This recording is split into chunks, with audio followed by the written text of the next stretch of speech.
Poland జానపద కథ. కొంగముక్కు రాజు. నూరేళ్ల క్రితం వరకు ఉత్తర పోలాండ్ ప్రజలు రకరకాల చెట్లతో నిండిన ఒక చిన్న లోయకేసి చూపెడుతూ, ఇక్కడే ఒకానొకప్పుడు అద్భుత శక్తులు కలిగిన వ్లాడిమిర్ యాపిల్ చెట్టు ఉండేదట, అది ఇప్పుడు కూడా ఉంటే ఎంత బావుండేది అని చెప్పుకునేవారు. ఈనాడు అక్కడొక పట్టణం ఏర్పడడంతో ఆ పచ్చటి లోయ కూడా కనుమరుగైపోయింది. అయినా వ్లాడిమిర్, అతడి వింత చెట్టును గురించిన విచిత్రమైన కథ మాత్రం ఆ దేశపు పూర్వగాథలలో చిరస్థాయిగా నిలిచిపోయింది. ఉత్తర పోలాండ్కు చెందిన ఒక మహిళకు కొంతకాలం సంతానం లేకపోయింది. ఆమె దేవాలయానికి వెళ్లి సంతానం కోసం ప్రార్థించినప్పుడు ఒక వింత వాణి వినిపించిన అనుభూతికి లోనయింది. ఆమెకు అసాధారణమైన కొడుకు పుడతాడని, వాడు ధనవంతుడో నిత్య సంతోషిగానో అవుతాడని, ఆ రెండింటిలో ఏది కావాలో కోరుకోమని వింతవాణి ఆదేశించింది. సంతోషం కలిగించే వివిధ వస్తువుల విషయాలలో ధనం ఒకటి మాత్రమే అవుతుంది. అది లేకుండానే సంతోషంగా ఉండగలిగినప్పుడు ఇక ధనం ఎందుకు, దాని వెంట వచ్చే బాధల బందీ ఎందుకు అని ఆలోచించిన ఆమె తనకు నిత్య సంతోషి అయిన కొడుకే కావాలని కోరుకున్నది. ఆమెకు కొన్నాళ్లకు పండంటి కొడుకు పుట్టాడు. వ్లాడిమిర్ అని పేరు పెట్టి అల్లారు ముద్దుగా పెంచసాగింది. ఆమె పేదరాలు కావడంతో బిడ్డను దూరంగా ఉన్న బడికి పంపలేకపోయింది. కొన్నాళ్లకు అతన్ని బూట్లు కుట్టే పని నేర్చుకోమని ఒక పెద్ద చర్మకారుడి వద్దకు పంపింది.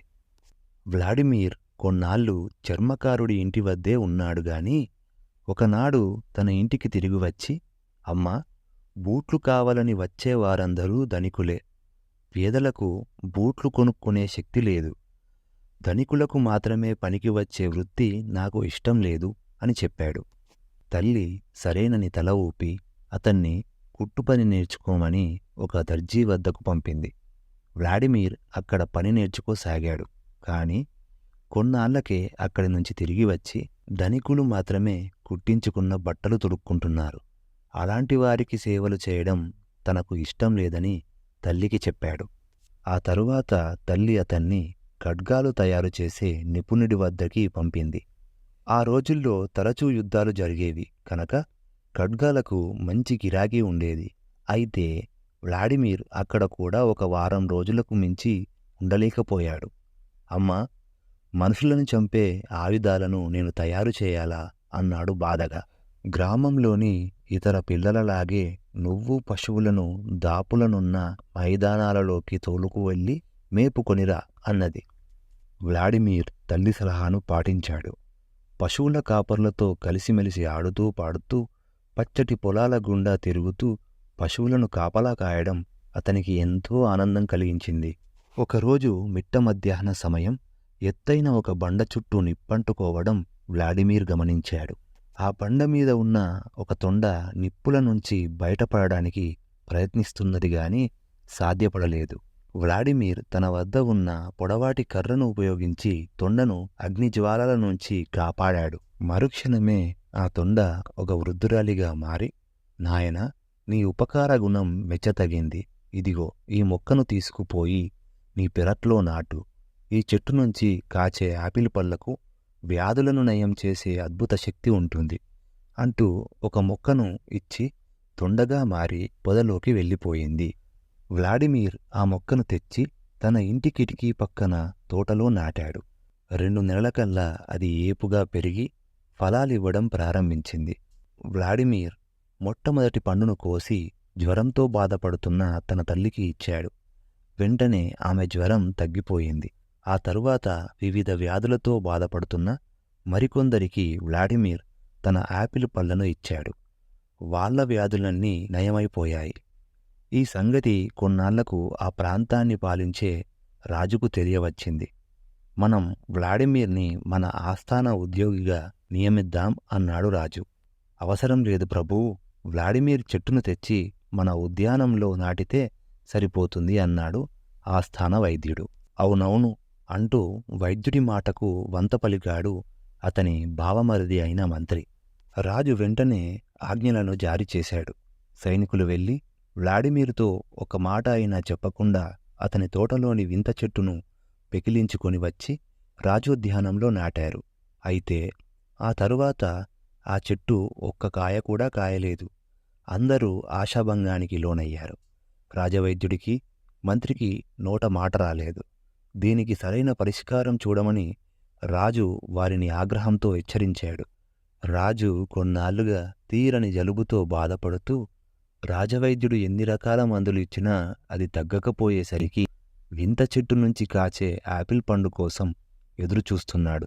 అదే సమయంలో అక్కడ వ్లాడిమిర్ తన వద్దకు వచ్చే వ్యాధిగ్రస్తులకు ఎలాంటి సాయం చేయలేకపోవడంతో తీరని విచారానికి లోనయ్యాడు. మైదానంలోకి వెళ్ళి ఆనాడు తొండ కనిపించిన బండ సమీపంలోని చెట్టు కింద కూర్చున్నాడు.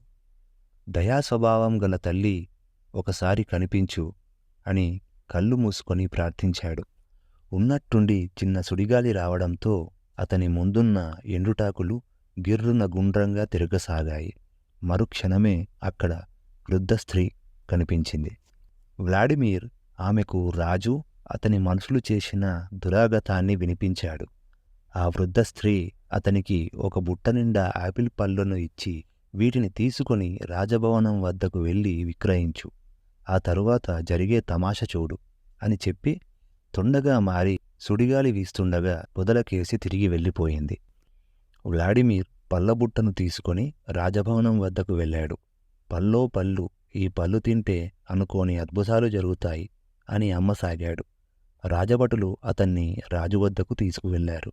రాజు అతన్ని చూసి, ఈ పళ్ళు నా జలుబును పోగొట్టగలవా అని అడిగాడు. పోగొట్టవచ్చు, ఇంకా మరేదైనా కూడా చేయవచ్చు అన్నాడు వ్లాడిమిర్. రాజు మరికొందరు రాజోద్యోగులు తలా ఒక పండు తీసుకుని తిన్నారు. చాలా బావుందన్నారు. అయితే మరుక్షణమే వారి ముక్కులు పొడవుగా కొంగ ముక్కుల్లా పెరిగిపోయాయి. ఏమిటిది అని అరిచాడు కీచుకంఠంతో రాజు హడలిపోయి. ప్రభూ, తమరి జలుబు పోయిందా లేదా? మొదట ఆ సంగతి సెలవివ్వండి అన్నాడు వ్లాడిమిర్ నిర్భయంగా. జలుబు ఉందా లేదా అన్న విషయం కూడా తెలుసుకోలేనంతగా పెద్ద ముక్కు తయారైంది అన్నాడు రాజు బాధగా. ఏమిటిది ఏమిటిది అన్న హాహాకారాలు బయలుదేరాయి. పళ్లను తిన్న సభాసదులందరికీ పెద్ద పెద్ద కుంగముక్కులు వచ్చాయి. ప్రభూ, గౌరవనీయులైన తమరు, తమ ఉద్యోగులు పెద్ద పెద్ద ముక్కులతో ప్రత్యేకంగా కనిపిస్తున్నారు అన్నాడు వ్లాడిమిర్. అంత ప్రత్యేకంగా కనిపించడం మాకిష్టం లేదు. మా పాత మామూలు ముక్కులు ఉంటే చాలు.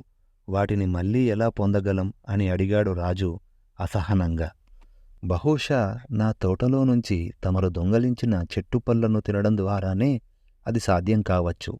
దానిని తీసుకుపోయి యథాస్థానంలో నాటితేనే అది మళ్ళీ పళ్ళనివ్వగలదు.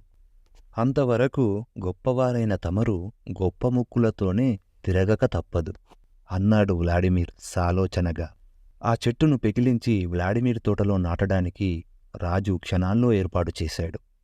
ఆ చెట్టు మళ్లీ ఫలాలివ్వడానికి ఒక వారం రోజులు పట్టింది.